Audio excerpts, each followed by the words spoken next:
এই মুহূর্তে আমি আছি ঢাকা শ্যামবাজারে দর্শক বন্ধুরা।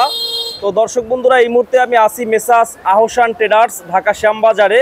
তো দর্শক বন্ধুরা আজকের বাজারে কেমন চলছে দেশি পেঁয়াজের দাম এগুলো আজকে আমরা জানবো পুরো ভিডিওতে। তো যে যেখান থেকে এই মুহূর্তে আমাদের ভিডিওতে যুক্ত আছেন সকলে ভিডিওটি না টেনে পুরোপুরি দেখতে থাকুন। ফেসবুক পেজ থেকে যারা দেখতেছেন সকলে ভিডিওটি শেয়ার করে দিবেন। আসসালামু আলাইকুম ভাইয়া। ওয়ালাইকুম আসসালাম। কেমন আছেন ভাই? আলহামদুলিল্লাহ ভালো আছি ভাই। ভালো আছেন ভাই? ভালো আছি। তো কি অবস্থা আজকের বাজারে সকালে? যাই হোক আসলেই তো ঈদভাঙা বাজার সকাল থেকে এবং তো ভালোই বেচছি ভাই, খারাপ বেশি নেই, স্বাভাবিক পর্যায়ে আছি। তো বাজার কিন্তু আজ ৩-৪ দিন একই রকম আছে, কমেও না বাড়েও না। কিন্তু দেশে নাকি হঠাৎ করে একটা হইচই পড়ে গেছে, ২-১০০ টাকা বাজার কম। হাটের বাজারে? হাটের বাজার ২-১০০ টাকা কমছে, ৫০-১০০ টাকা কমিছে। কারণ এখানে মাল বিক্রি হচ্ছে না, একটা যে শুনছে যে আইপি দিব, এলসি আসবো, যার কারণে দেশের বাজার একটু কমিছে। কিন্তু আমি তো জানি যে নতুন কোনো আইপি দেওয়া হবে না, তবে আগের যে পুরানা এলসি খোলা আছে ওইগুলোই আসতে পারে। যদি ইনভার্টাররা আনে তাহলে ওই আগেরগুলি আসবে এলসি, বুঝছেন? তাছাড়া নতুন তো কোনো আইপি মনে হয় আইপি দেওয়া হয়নি। আগামী মাসে এই পুরানো আইপি আগের আইপি খোলা আছে ওই মালগুলি আসতে পারে। এখন আসার সম্ভাবনা না, এখন নতুন কোনো তো মনে হয় আমার মনে হতে পারে না যে আইপি দিচ্ছে।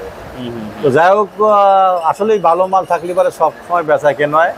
আমার ঘরে আজকে পাবনা, রাজবাড়ী, পাংশা, ফরিদপুর, আপনার যে সুখসাগর, তারপর আপনার বালিয়াকান্দি, রাজবাড়ী, কাঠদিয়া, মাঝিরদিয়া, নগরকান্দা, সালতা, সব জায়গারই পেঁয়াজ আছে। দেখেন ঘোরা ক্যামেরা একটু ঘোরা দেখেন, আজকে তো আছে পেঁয়াজ আছে, সবই পেঁয়াজ আছে। দেন ঘোরা দেখেন, সবই দেন পেঁয়াজ আছে। পাবনা আছে, ওই সামনের মালটা পাবনা, এই যেটা পাবনা। এটা কোথায়? এইটা ওটা পাবনা, ওটা ৪৬ টাকা বিক্রি করছি ভাই। এইটা কত আজকে? ওটা ৪৫ টাকা বিক্রি করছি ভাই। ৪৫ টাকা এইটা। আবার এই যে মালটা দেখেন আপনার সামনে যে ৪৮ টাকা বেচলাম, এই বাইরের মালটা, বাইরেরটা, হ্যাঁ ৪৮ টাকা বেচলাম, এটা ৪৬ টাকা বেচলাম পাবনার। এই যে পাশে দেন পাবনার মাল আছে হাই সুপার কোয়ালিটি, এইটা না? হ্যাঁ এটা বেচছি ৪৮ টাকা। এইটা ৪৮ টাকা? ৪৮ টাকা বিক্রি করছি দেখেন। এইটা হইছে আজকে ৪৮ টাকা। হাই সুপার কোয়ালিটি, কোয়ালিটি অনেক ভালো আছে, অনেক ভালো ভালো আছে। আবার ৪৩ টাকাও মাল কই দেয় নেয় না। ৪৩ আবার ৪৩ টাকা কই দেয় তাও নেয় না। কোয়ালিটির সাথে কিন্তু মালের দাম। এটা সার যেমন কিনবে গেরিবার ভালো মন্দ আছে না, সব জিনিসই ভালো মন্দ আছে, কোয়ালিটির উপর সবই মূল্য নির্ভর করে। হ্যাঁ নির্ভর করে। তো এখন বর্তমানে যে অবস্থা দেখতেছি ভাই, ঠিক আছে, বর্তমানে যে অবস্থা বিক্রি তো অনেক কম হইতেছে ভাই। আসলে এই ঈদভাঙা বাজারে বিক্রি সবচেয়ে এইবার যেমন ২০২৫ সালে এই প্রথম কিন্তু এই বেচা কিনা দেখতেছি আমি এত কম, কোথাও পেঁয়াজ রসুন বিক্রি দেখি নেই। ঈদের আগে ১৫ দিন আগেতেই ঈদের শেষ পর্যন্ত আসলে কেনা বেচা একবারে কম, একবারে ডাউন। এখন সামনে কি হবে বলা যায় না।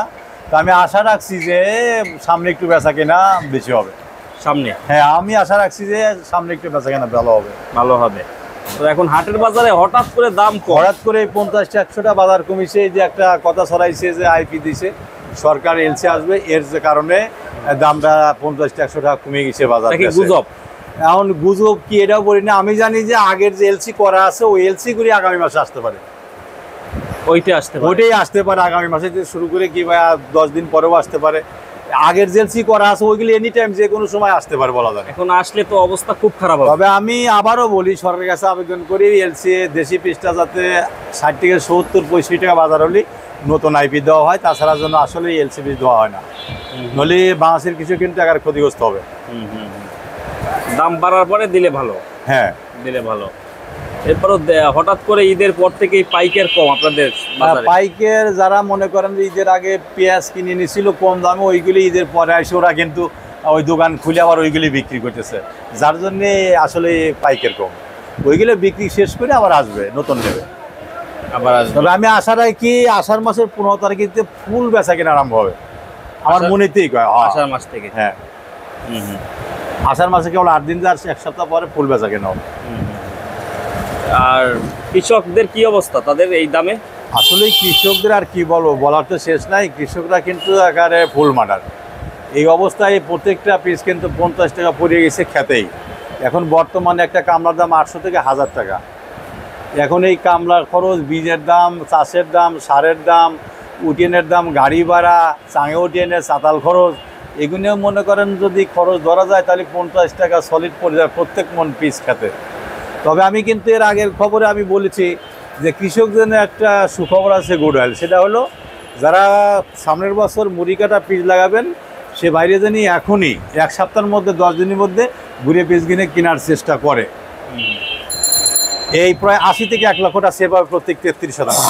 33%? হ্যাঁ, 80 থেকে 1 লক্ষ টাকা সেভ হবে যদি এই ঘুরে পিসটা এখন কেনে প্রত্যেক 33%। এটা লাভ হবে। কিন্তু সামনের বছরে যদি এই পিস 25 থেকে 30 টাকাও নতুন মুড়ি কাটা পিস বেচে তাও কিন্তু ভাই আসলে লাভ হবে। লাভ হবে, হ্যাঁ, কৃষকের লাভ হবে। আর 33%, 80 থেকে 1 লাখ টাকা তো এভাবেই বিজেইছে, লাভ হবে না কেন? 100% লাভ হবে। এই জন্য আমি আবেদন করি বা প্রকাশ করি যে যারা চাষি ভাই মুড়ি কাটা লাগাবেন ওনারা এখনই যেন বেসন কিনতে শুরু করে, তাহলে সামনে হ্যাঁ সামনে লাভ করতে পারবে। বিক্রি করলে 30-32 টাকা বেশি লস হবে না। আগের বছর তো মুড়ি কাটায় কৃষকরা পুরা, আমি আশা রাখি প্রত্যেক গৃহস্থ মুড়ি কাটার গৃহস্থ কৃষকরা সামনের বছর কম লাগাবে। আর আমি বলতেছি আপনারা বেশি করে লাগান, সামনের বছর আপনারা লাভবান হতে পারবেন যেহেতু বীজের দাম কম। এটাই এই অবস্থা। এখন সামনে কি একটু দাম বাড়তে পারে ভাইয়া? হ্যাঁ, এই আলি পিজে এই আষাঢ় মাসের 15 দিন 20 তারিখের মধ্যে একটু বাড়বে ভাই। আমি আশা রাখি বাড়বে, 2-1 টাকা বাড়বেই ভাই। বাড়তে পারে না? হ্যাঁ বাড়তে পারে। আরও কিছু কথা না বললেই চলে না। কৃষক বাঁচাতে হলে সার বীজ এভরিথিং, যে কৃষিকাজের যন্ত্রপাতি, আমি মনে করি যে বিদ্যুতের বিল পর্যন্ত কমা দেওয়া হোক। সারের দাম তো কমাবেই, কীটনাশক বিষের দাম তো কমাবে, বিদ্যুতের বিল পর্যন্ত দাম কমাতে, যার কারণ কত মোটর সেট করে পানি দিয়ে কিন্তু এই পিস জন্মাচ্ছে, ধান জন্মাতেছে, অনেক কৃষিকাজে ব্যবহার করতেছে। যেমন কপি, টমেটো, বেগুন, এভরিথিং, মরিচ, এভরিথিং কৃষিকাজে কিন্তু মোটর সেট করে পানি দেয়। এই জন্য বিদ্যুতের বিলটা কমা দেওয়ার আবেদন করি আর কি। বিদ্যুৎ বিলটা? হ্যাঁ, কৃষকদের জন্য শুধু। ব্যাপারীদের অবস্থা তো বেশি ভালো না ভাই। ব্যাপারীরা তো এ পর্যন্ত লসের মুখেই আছে। আসলে লসের মুখে আছে, কেউ লাভের মুখে আমি তো দেখি না। ওই শতকরা 2-1 জন যারা ভালো মাল কিনছিল ওদের লাভ হতে পারে 2-1 টাকা, এই তাছাড়া লাভ নাই, বেশি একটা লাভ নাই। তো সর্বশেষ একটাই কথা বলতে চাই, সার বিষের দাম কমাতে হবে কৃষক বাঁচাতে হলে। সার বিষের দাম অবশ্যই কমাতে হবে। আর কঠিন পদক্ষেপ নেওয়া লাগবে। সারের দোকানে যারা সারের বিষের দাম বাড়ায় তাদের দোকানে খেয়াল রাখা লাগবে কেন সারের দাম বেশি নেয়। এই সিজনালি বাড়ি বস্তাপতি 500 টাকা 300 টাকা বেশি নেয় কেন? সর্বশেষ আমার দোকানের নাম মেসার্স আহসান ট্রেডার্স, শ্যামবাজার, ঢাকা। অগ্রণী বিভাগের সামনে আমার আকাশ ভাই। মোবাইল নাম্বার 01721 382612, এটা আমার মোবাইল নাম্বার। এটা ফোন দিলে পাবে? এই ফোনে না নক করলে আমাকে পাওয়া যাবে। 01721 382612। ঠিক আছে ভাই, অসংখ্য ধন্যবাদ, ভালো থাকবেন। আসসালামু আলাইকুম। ওয়ালাইকুম আসসালাম, আপনি ভালো থাকবেন। ঠিক আছে। তো দর্শক বন্ধুরা দেখলেন আজকের বাজারে কেমন চলছে দেশি পেঁয়াজের দাম। তো দর্শক বন্ধুরা এই ছিল আজকে আমাদের ভিডিওটি। সকলে ভালো থাকবেন, সুস্থ থাকবেন। আসসালামু আলাইকুম। কত সুন্দর কথা বলি।